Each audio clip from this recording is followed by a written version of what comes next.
লং gap মোৰ then 3 ডিকেডছ আজি তেওঁ প্ৰেজেণ্ট আছে সেইকাৰণে কৈছে মই ইয়াত আহিমে অসমৰ প্ৰতি মোৰ টান আছে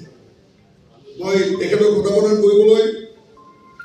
মই অনুৰোধ কৰিছোঁ আমাৰ মাজত উপস্থিত মিষ্টাৰ পেমা দৰ্জী ভুটিয়া আৰু এনুৱেল স্পৰ্টছ পাৰ্চনেলিটি ৰাজীৱ প্ৰকাশ বৰুৱা